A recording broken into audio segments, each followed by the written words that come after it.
sir. Welcome back to the Circle of M podcast. I have my brother with me, Jay Amin, at Amin Standard. Yes, sir. That's where we at right now, man. We at his suit shop. You want to call it shop, you want to call it store, but that's where we at right now, man. I appreciate you coming on. No, man. for sure. I really do. For sure. This is something that, I've been waiting on. This is something that I'm happy about. We had a conversation about, and with the Circle of M, we talk about mental health, we talk about life. Yep. And with you, it's going to be entrepreneurship, mental health, and life. So okay. I can't wait to really talk about this. But first, let's start off with this ball. A nice little icebreaker. I'm going to toss it to you. Then, we're going to see what happens with it. You feel me? Wherever your thumb lands. I was named after, so it's actually a Hindu god. Yeah, it's yeah. So J in Hindu it should be spelled Jai, but it's part of like a big part of the prayer. It's like something involved with the God. I don't know the specifics, but okay. So that's something that you guys didn't know about Jay. Let's keep going. Let's see what we got. What we got there, Rockstar? Ooh. It says, if you could have a room full of any one thing, what would I have? Dang, that's a good one. That's a good one. Yeah, it's a good one. You gonna answer it right? Yeah, right. It's do I want money or do I want? You know what? I'm gonna kill y'all with this one. If I had a room full of anything, I want just a room full of like-minded people, with a lot of wisdom, man. Because with wisdom comes everything. Yeah. If you have wisdom, you can have anything, bro. Facts. You know what I'm saying? Like money, all that stuff, it doesn't matter. But if you got wisdom and like you can move throughout life like that, bro, you gonna be a king. That's all you need. Facts. You know what I'm saying? Ooh, we got my boy. Andre Echols next. You feel me? Feeling good. Landed on a major decision. A major decision in my life. A major decision. This is big right here, y'all. Come on now. Come on. Major decision. What you when got? I chose my happiness over money. Make sure you talking to the mic. When I chose my happiness over money and people. That was a major decision in my life. So I'm gonna stick it there. We're gonna go from there and talk some serious talk right now, baby. So I want to elaborate on that a little bit. When you chose your happiness, right? We talk about happiness over money. Yeah. We can kind of segue into that, right?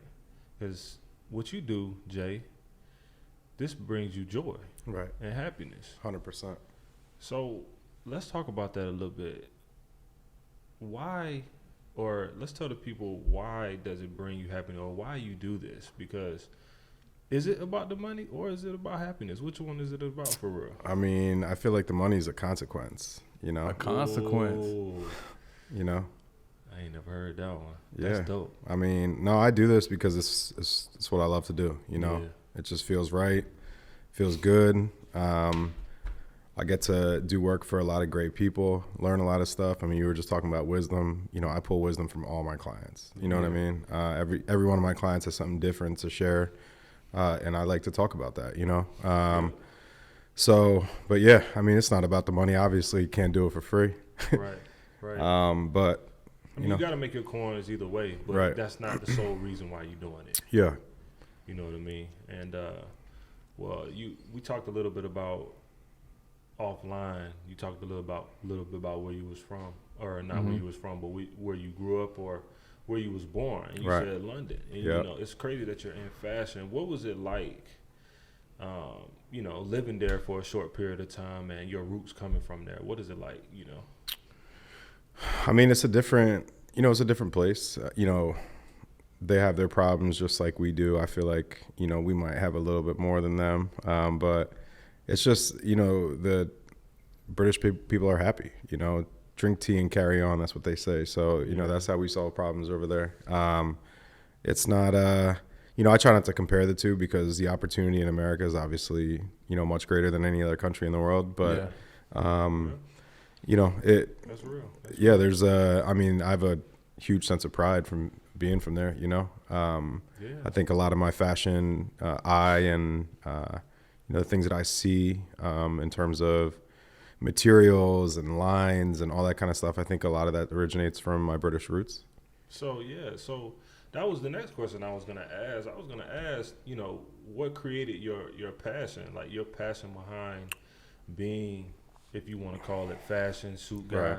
whatever it is, you have a strong passion behind it. And obviously London is a place where you can have that. You talk a little bit about wearing baggy clothes and stuff like that, but Right. like what drives you, and what was the passionate side of it? So I grew up, I have two older sisters, and the focus was kind of, a lot of the focus growing up was on them, right? So, I was kind of just putting stuff together for myself. So it was never, like, I always kind of felt like slighted a little bit, like they needed to look good, but you're a boy, so you don't need to look that good, right? So Right. I think that was kind of what it was for me, right? I'm like, no, like, I'm a guy, I need to look good. I'm a boy. Then you gotta look fresh too. You yeah, gotta get your love too. I've always, I feel this like sense of like, urgency to make guys look really good. And I feel like, especially, growing up in Philly, fashion's not that prevalent there for men. They, they're just like whatever about it. So I felt like it was a problem that I needed to fix. Yeah. You know what I mean? I mean, you're fixing it. Yeah. I mean, I'm in New York now, so it's the fashion capital of the world. So right. it's pretty fixed here. Yeah. But, Philly was a place that, a lot of people weren't really, with the custom stuff and they didn't really know how their clothes were supposed to fit. This so you're isn't saying- everybody across the board. This isn't 100% of the people of Philadelphia, but most I was of about them. to say, so you saying Philly behind a little bit, huh? Well, they just don't, they don't care like about this type of, or this lane in fashion, right? Yeah. Like, Philly's obviously got, a lot of swag, like no question about it. But when you talk about custom suits and the way that's supposed to fit, I mean, in Philadelphia, most people aren't required to wear suits to work. Yeah. So it's important to go to where your market is. Yeah, Right? 100%. That's important to do, because if you're an entrepreneur and you Yeah. want to have some certain things, like we was talking to B Cole last week, right? Yeah. Soul Cole, I should say, and he moved out to LA. Why? Yeah. Because he does meditation, and he has a meditation studio out there, and it's just better suited. It was a better market for him. Right. Right. So when you look at entrepreneurship, right? We talking about entrepreneurship and mental health. There were some trials and tribulations that you faced along the way to get where you at today. Right. You built not one, but $2 million business. But the first one, folded a little bit, and some things, happened to where, you hit rock bottom. Talk about a little bit about that and how you were facing anxiety, depression, all of these things that we talk about on a daily, and you came out of it, and you're here where you are today. Yeah. I mean, the situation or that time period didn't change my pedigree, right? Like Right.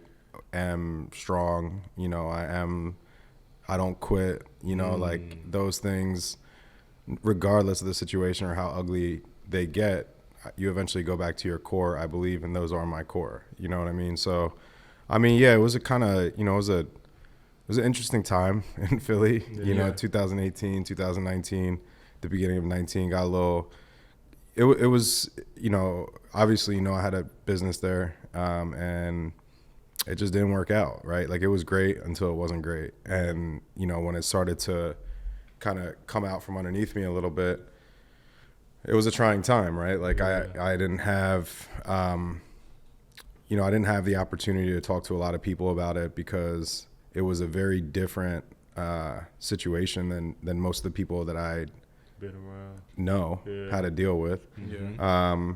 And it was all happening so fast, right? Like so fast. So, I mean, I was just trying to gain my footing, trying to understand what was going on, trying to, prepare myself for what was next, and then also try to manage my stress and my mental health, which was at that time, I was being attacked. Yeah.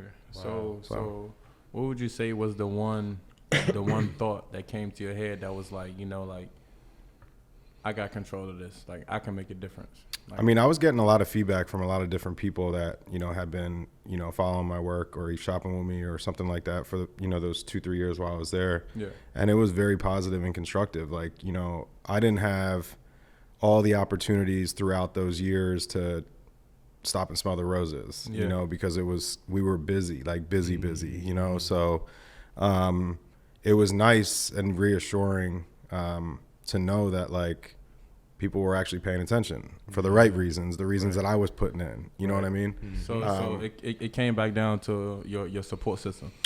Who was truly there Right. for you Exactly. for the right reasons.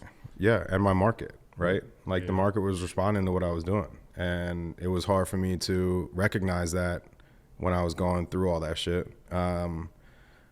But then I was like, all right, it is what it is. Let's run with it again. It is what it is. Accept it for what it is and keep it going. That's it. Yeah. So basically, you accepted it for what it was, and it was getting pulled underneath you. I mean, from underneath you, right? And you felt like you were in a dump, but then you was like, man, I got to get myself out of this, right? And for you, it was no way I was gonna fail, right? And even if it felt like failure, this is just a lesson for me, and I'm gonna keep pushing. Yeah, it wasn't. I mean, I wouldn't say it was like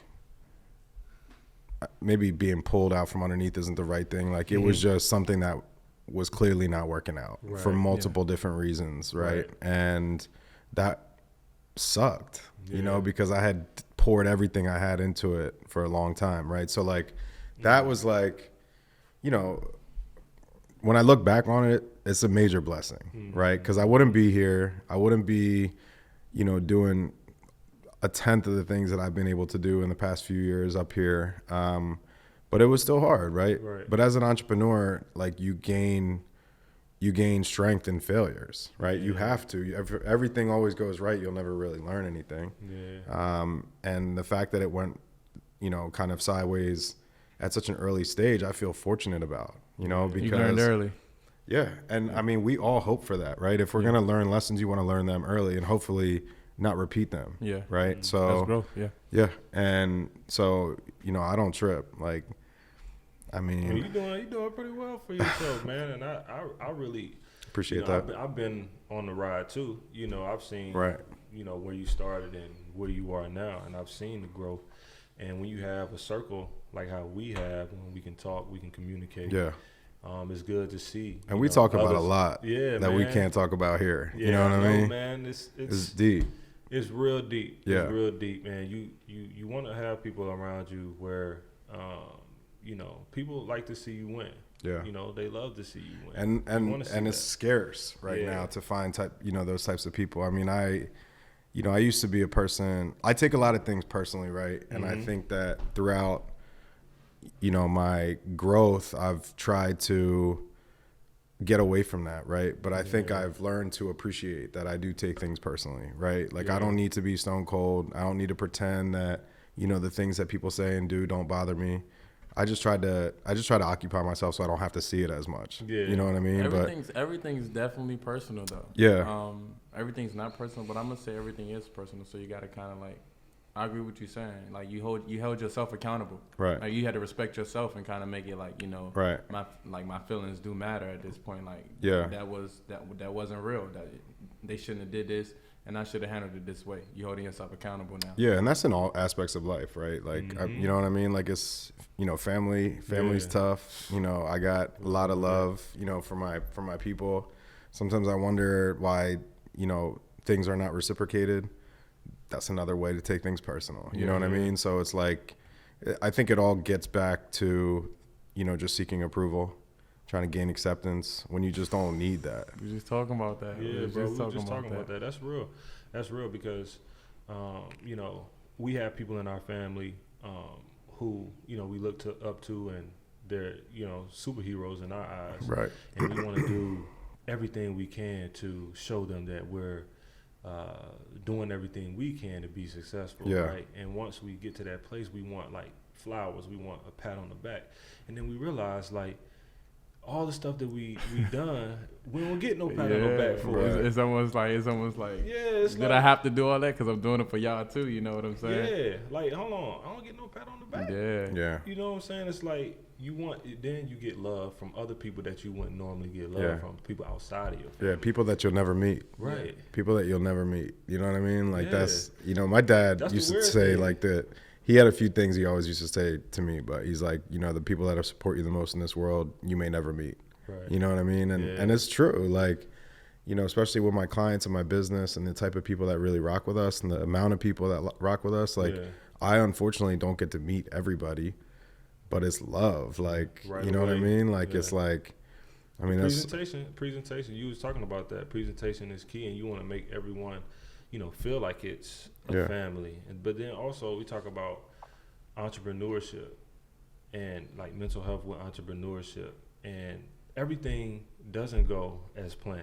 Right? No, nothing goes as planned. Right. Yeah. So, you know, in our day and age, right, the kids and the, you know, some, you know, younger adults, they think that everything is going to be given to them right away. But with you, it was still a process. Yeah. And you're still here where you are today. Can you talk a little bit about, you know, just, you know, how it's hard work. It's not easy, and there are days that are better than others. And talk about like what you do now to continue to keep your mental on a straight and narrow. Because you talked a little bit about therapy too. Yeah, I mean, I go to therapy is part of my lifestyle. I actually love it. Let's go. No, I look forward to it. Therapy, baby. Come on. I look forward to it. You know, I mean, I'm just trying to. I feel like you'll never stop growing, right? Like, if you stop growing, like what do you have left?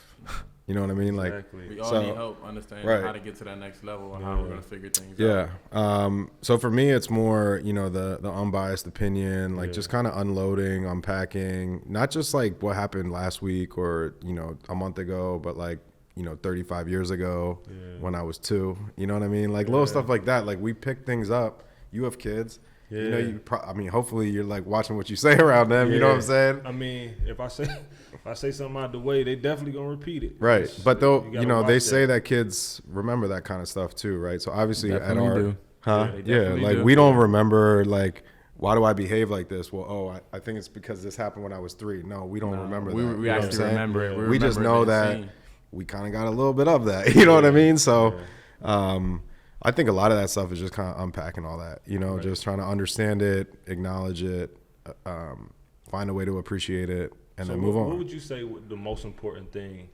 that you figured out when, like, doing therapy? Like something that you can tell the people that you feel like sharing to the people that you figured out about yourself that you didn't know before?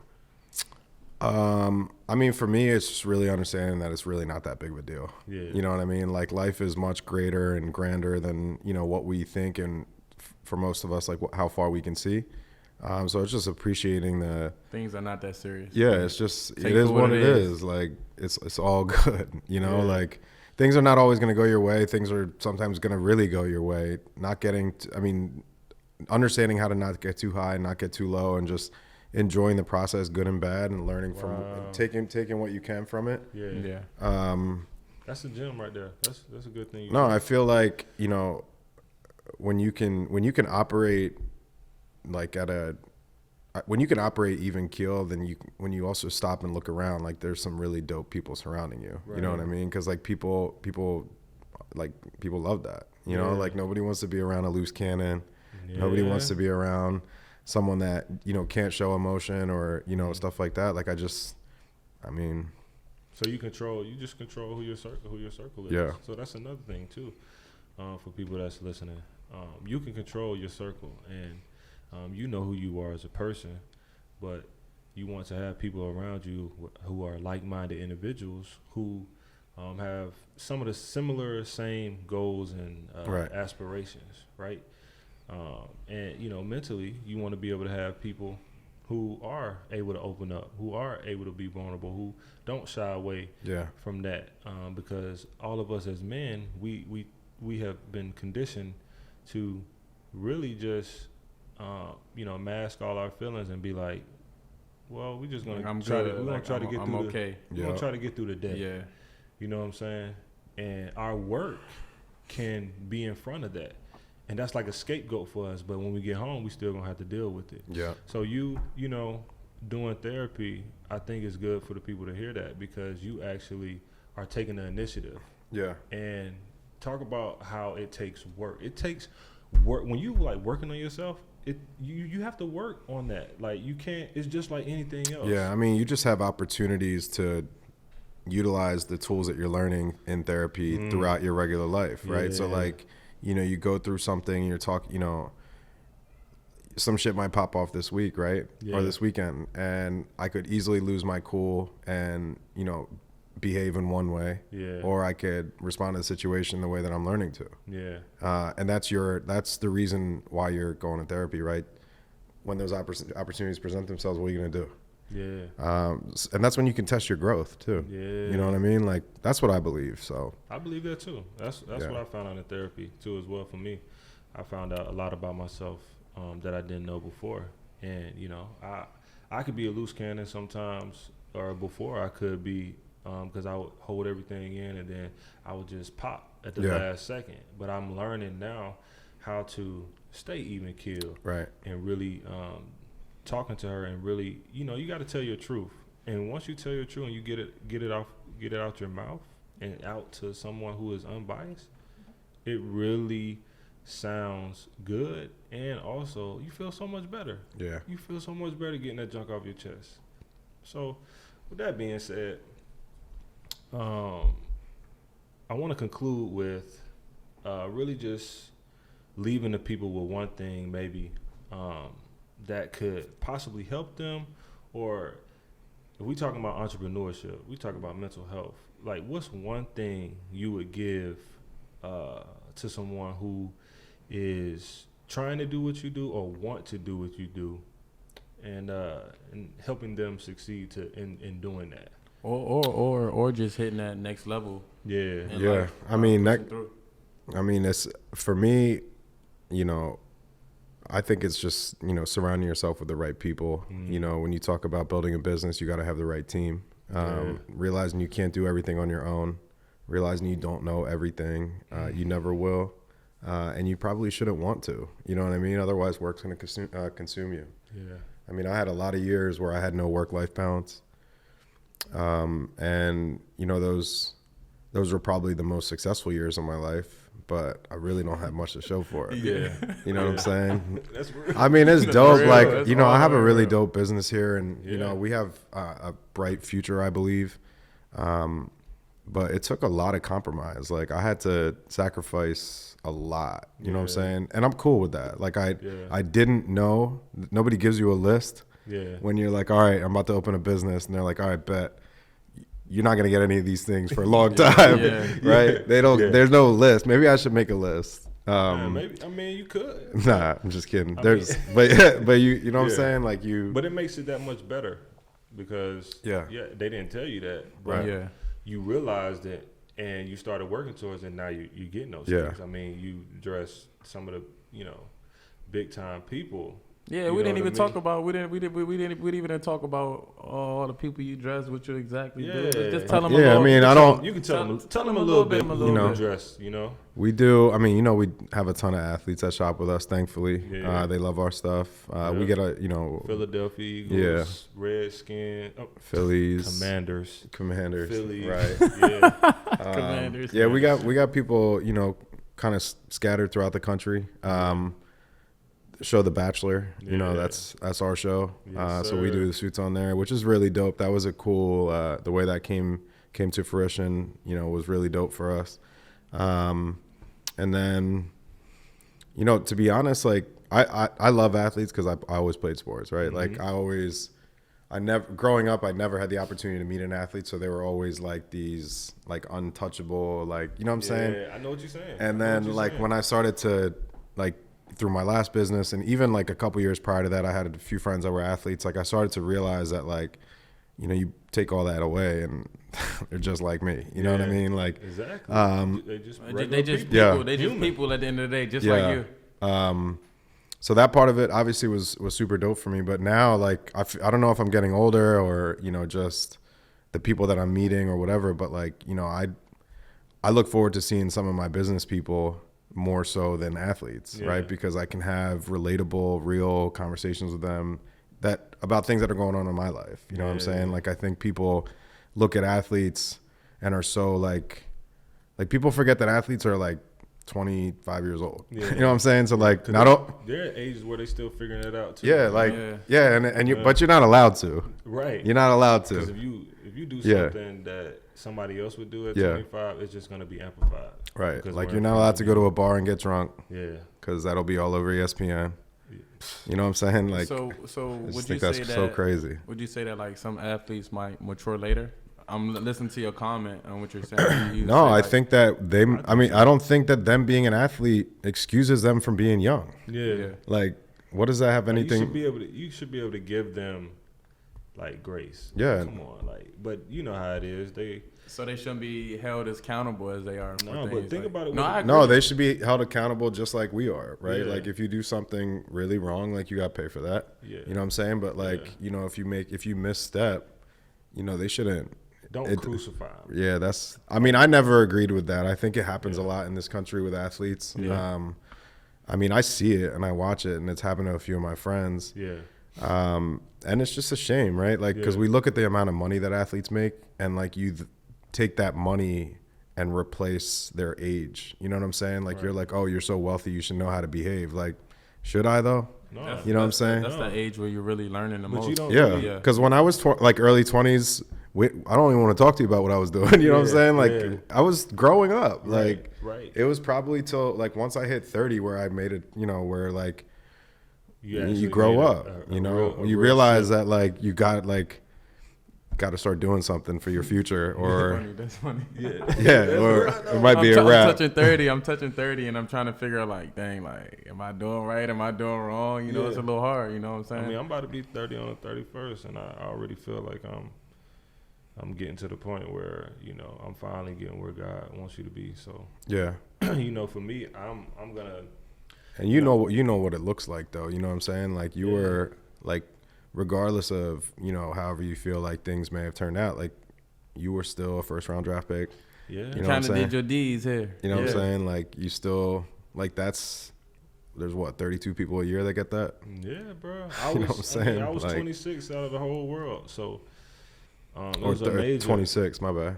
Oh, shit. I said 32. Yeah. My bad. He's like, nah, 26. It was a major accomplishment for me. But, you know, I had some trials and tribulations on the way too. So, you know, I want to be as vulnerable as possible and say that, you know, I wasn't exempt for that. So for all you entrepreneurs and, you know, all you people, you know, really trying to do some of the same things, know that there are going to be trials and tribulations along the way. Yeah. That, you know, you get into your success, you know, true pain and all the stuff that you go through, I feel like that's what's the true success is, because that's what makes you. Yeah.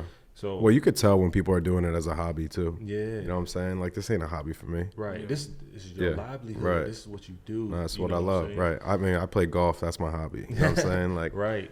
I'm not trying to be a pro golfer though.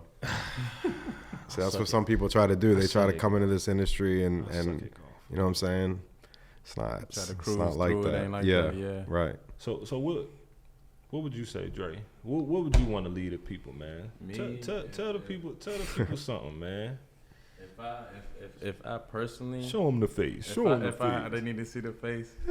If I personally had to tell people anything dealing with mental health and being an entrepreneur, I would just say like, you know, like expect to fail, don't be scared to fail, and you know, like I don't look at failures as like failures are success in a way. Yeah. If I didn't try anything and failed at it, I didn't learn from it. You know what I'm saying? So yeah, but you could also move on, right? Yeah, when you know it didn't work, you can like, move on. Yeah. Short-term memory. Memory. I'll leave it there. Like have short-term memory in life.